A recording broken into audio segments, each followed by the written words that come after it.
Salute YouTube, salute boxing world. What's happening? It's Nocturnal Thoughts. I'm gonna do a video today that was on my mind, inspired by I was watching Fanon International. He had a panel. I posted a description. I posted a link down in the description. They talked about several topics, but one of the main topics they talked about was the origins of the LDBC. I found that conversation to be very interesting and informative. And then they went on to talk about, the possibilities of the potential of a Regis Prograis versus Adrian Broner. So, blood boxing. Blood boxing made a good point. You can wait. Blood boxing made a good point as far as the inactivity between both fighters and having to kind of go back just to remember their fighting styles, because it's been such a while and they've been so inactive to where you can't remember their last performances. So I said, let me go back and start from most recent and work my way backwards. And I wanted to kind of, break that down into maybe a couple of series. I want to do this for myself and also do this for everybody that subscribes to my channel. So, I'm gonna go to Boxing Rec, and then some of the stuff is going to be off the top of my dome, off of what I do remember. And then I went ahead and watched some Regis Prograis performances last night, and I just want to start it just like that, just looking at the actual factual, and then going off of my mentality and delivering my thoughts on what I think about the outcome of Adrian Broner or Regis Prograis has the potential to be. So I'm gonna start with Regis Prograis off of Boxing Rec, just to get myself familiarized with his resume. And I'm not going to go through the entire resume, but a portion of it. So Regis Prograis, 24 KOs, one loss. He has 25 bouts, a total of 110 rounds. His KO percentage right now is 80%. His status as a boxer is active. His career started in 2012 to 2019. Alias is the Rougarou. The Rougarou is like a mythical creature, like a werewolf, but it's like a mythical creature in New Orleans. He comes out with the Rougarou mask on. Close your door. He comes out with the Rougarou mask on, and I watched him fight with Creel's Relic, and it was cool to see his ring walk where he came out with his mask on, and he had his little partner in crime, his mini-me with the mask on. I thought that was pretty dope too, and I always like to see a good father taking care of their kids, So the Rougarou is his alias. He was born in 1989, which makes his age right now 31 years old. Of course, his nationality is USA. Let's see. He's in the super lightweight division. He's a southpaw. Height 5'8", reach 67. Right now he's in Houston, Texas, but everybody knows his birthplace and his tattoo across his chest is New Orleans, Louisiana. Right? So his last fight was for that Muhammad Ali trophy. He fought against Josh Taylor. Give me a second.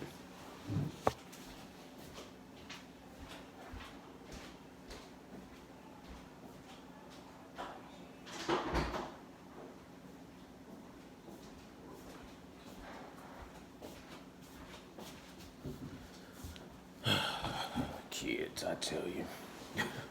So anyways, his last fight was his only defeat with Josh Taylor. And of course, we know he tried to go sort of into Josh Taylor's backyard. Josh Taylor is Scottish. They was fighting in the UK, but you know, they still had a lot more supporters there for Josh Taylor. And what was impressive was this is a gentleman's sport, and Josh Taylor, you know, went down to the UK about 3 or 4 weeks early, and he was able to win over a lot of fans just based off of his personality and his demeanor. You know, he was able to gather a lot of support. Now, when I was watching that fight, there were a little bit of boos, you know, going on, but for the most part, I didn't see a lot of bias.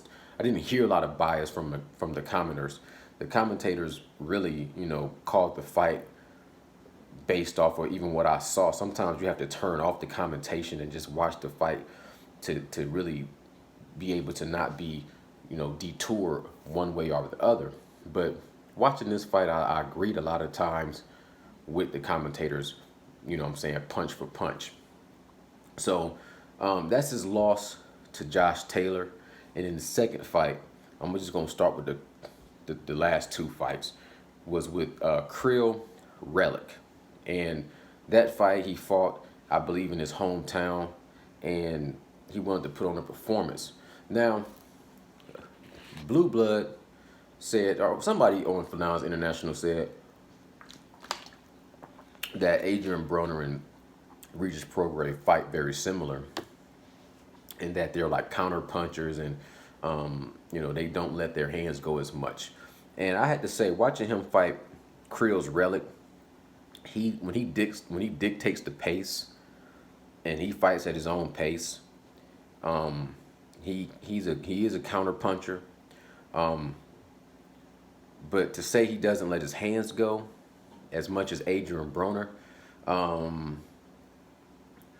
I would have to disagree, because when he fought Regis Taylor really, that was a fight that was in a telephone booth the entire 12 rounds.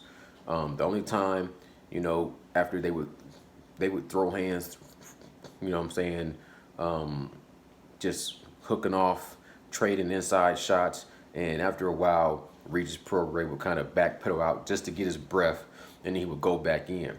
And it was shoulder to shoulder, slugfest almost, but that was a battle of attrition. And Regis Prograis, he let his hands go the entire fight, and you know, he was at a disadvantage in that fight, with Taylor being a little bit of the bigger guy. And the thing about Regis Prograis, as far as his defense, he can be a little flat-footed from what I saw. He's not just a back foot fighter. When he goes on his back foot, I think he's a little easier to hit because Regis Taylor had a reach advantage on him. But most of his defense is just from the top up. He swivels. He has good hand movement. His hands, he usually tries to create illusions with his hands. He does a lot of posturing, but most of his defense is good head movement and the ability to rotate and kind of bend in a way to where he keeps his feet in a planted position where he's always ready to punch, but his upper body is like very, very hard to hit.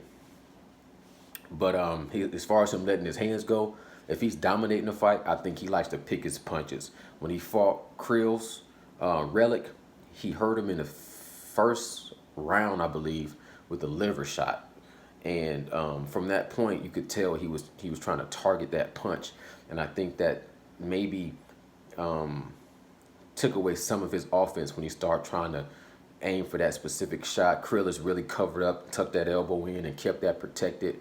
And it didn't open up Regis. To me, Regis could have went and started headhunting a little bit more once he beat that body up. But to me, it was like he started to telegraph to the body once he seen that the body was hurt.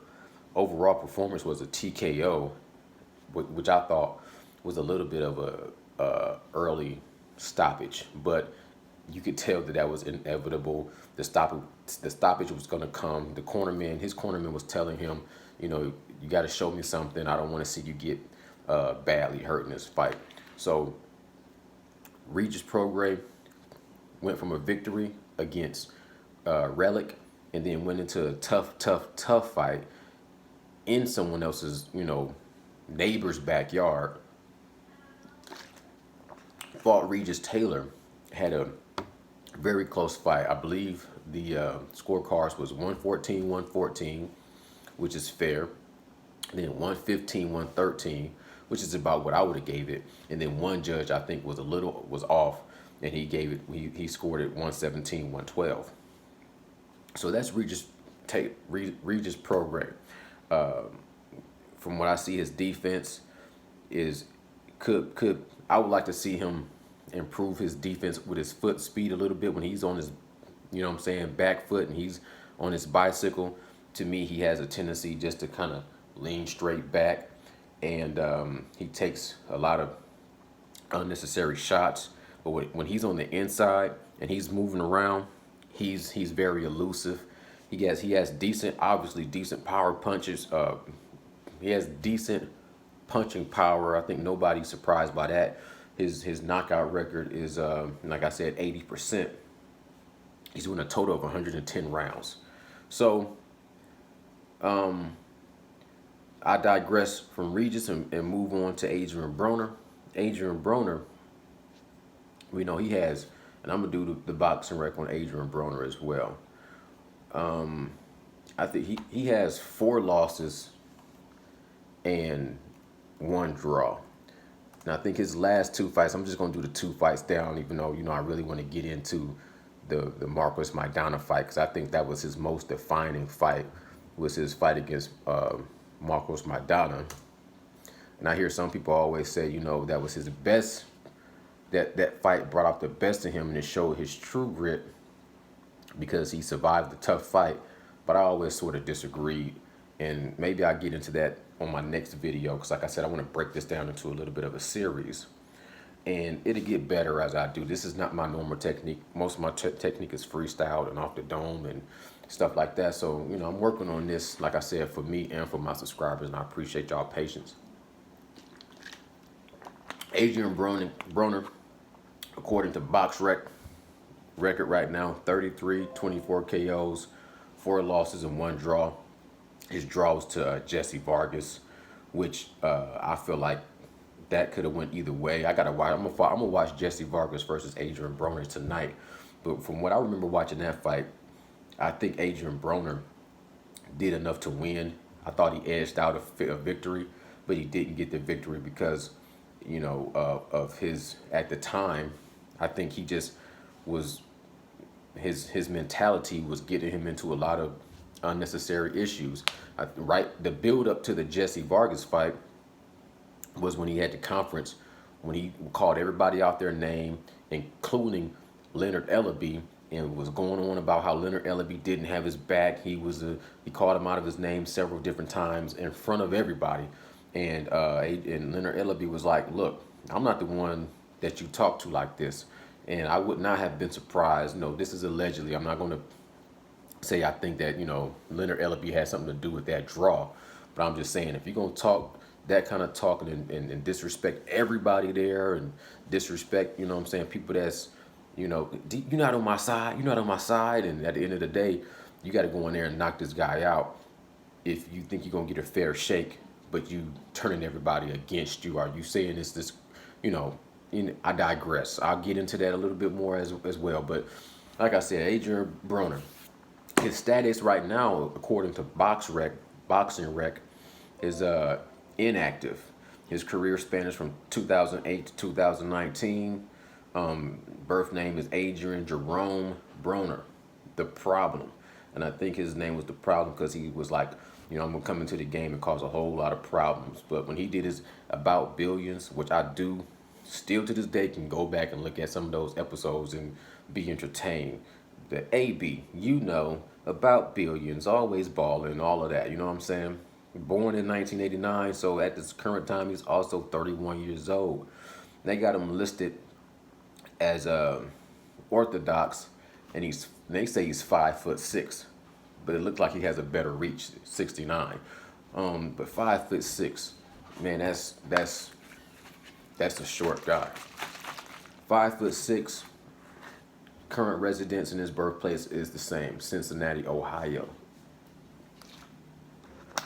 So, looking at his last two performances, of course, we know he lost to Manny Pacquiao, and that was in January 2019. What's up?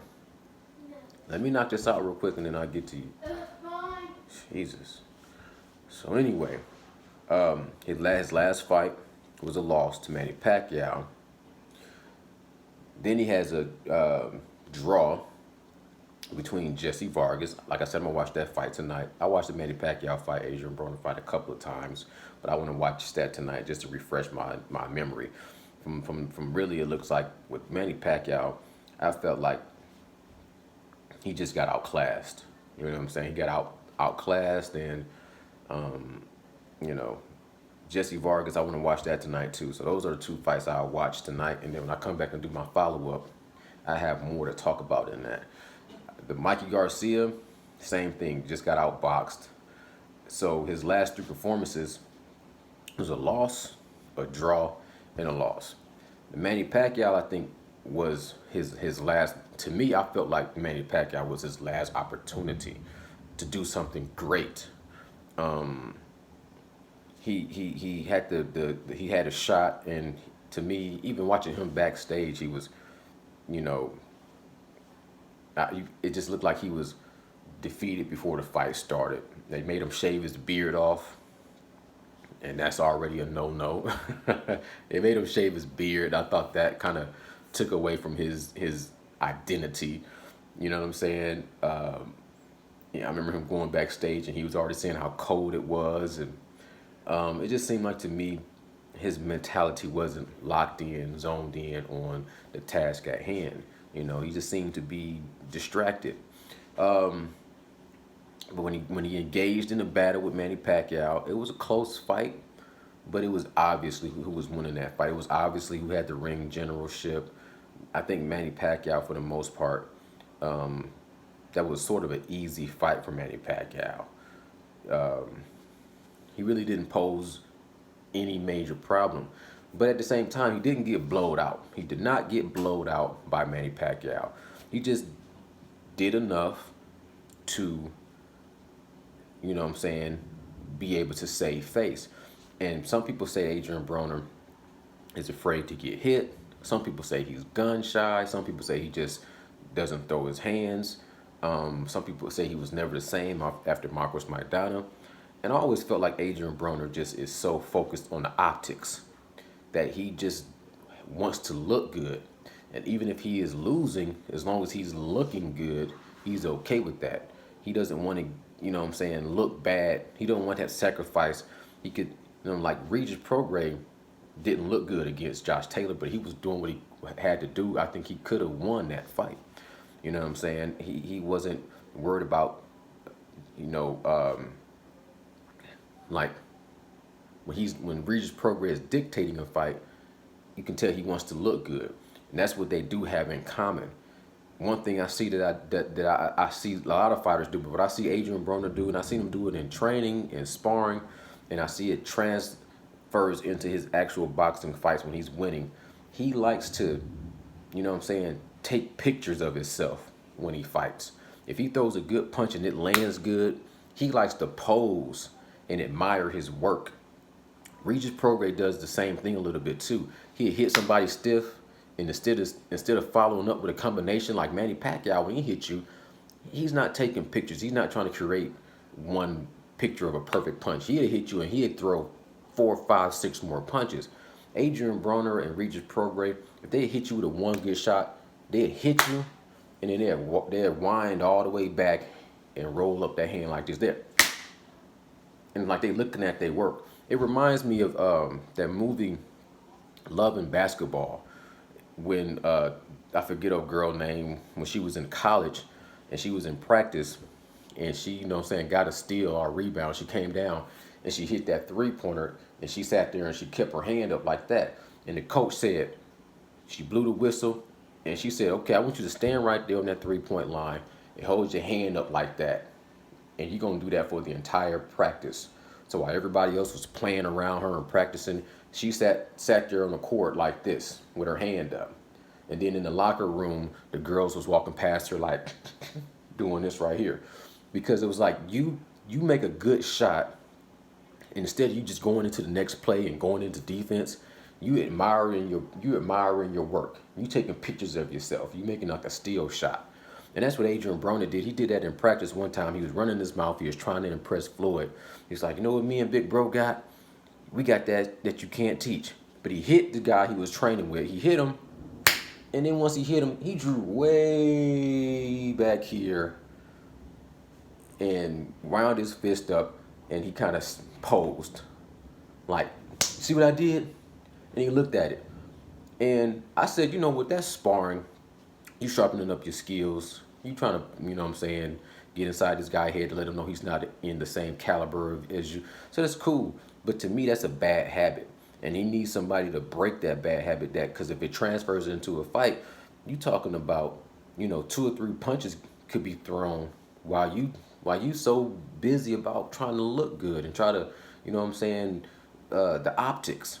So that's one thing I noticed that Adrian Broner and Regis Prograis kind of do. It's one of those natural things. As a natural fighter, you know what I'm saying, and you showing off, it's a bad habit that you have to be able to break or turn on and turn off when the time is right. If you're in a fight that's a war, you don't have time to pose. You don't have time to Sugar Ray Leonard and, you know what I'm saying, wind up and come in like that. You have to be ready for battle. So when Regis Prograis got pushed by Josh Taylor, he lost that fight just by, you know what I'm saying, by inches. You know what I'm saying? Josh Taylor just bit down on his gum shield and just threw punches. You know what I'm saying? That's it. It wasn't about, you know what I'm saying, making it pretty. So right now, that's where I'm at with it. As far as I'm gonna break it down, and I'm gonna come up with what I think who will win that fight. Like I said before, I feel like if it's a chess match, you know what I'm saying, I was giving it to Adrian Broner. If it was more of a war, I was giving it to Regis Prograis. But honestly, after listening to after listening to Blood Boxing, like you said, man, you got to go back and look at these guys' fighting styles and even be remembered of all the little details and nuances of what their strengths and weaknesses are. So, like I said, Adrian Broner, I'm going to go back and watch his Mikey Garcia fight. I might watch his Adrian Granados fight. Definitely going to go back and look at the Marcos Maidana, which I think is his most defining fight. And in between, so I'll probably go back about 5 or 6 fights for both guys. But there you have it for now. Like I said, I just wanted to do that just to stretch what I do on YouTube, how I look at things, and you know, just to get it a little bit more, you know, perfect. I don't want everything to be just a freestyle, everything to be off my memory, because my memory doesn't serve me correctly sometimes. But yeah, it'll be interesting to ever see if that comes into fruition. Like I said, I want to just look and see how many southpaws Adrian Broner fights, since the Rougarou is a southpaw. Adrian Broner, the last southpaw he fought was Manny Pacquiao, and it was a loss. So I want to go through and tally up and come up with a real educated guess on who will win this fight if it ever was to come into fruition. So that's my video today. I hope y'all enjoyed it. I appreciate y'all time. Time is precious. It's the only thing that we have that once we lose it, man, we cannot get it back. So, you know what I'm saying, make the best out of your time. I'm gonna go and see what my little one wants. She just bothers me whenever I start doing something. I'm gonna go holler at her, get about my day. I appreciate y'all time. It's Nocturnal Thoughts. Salute.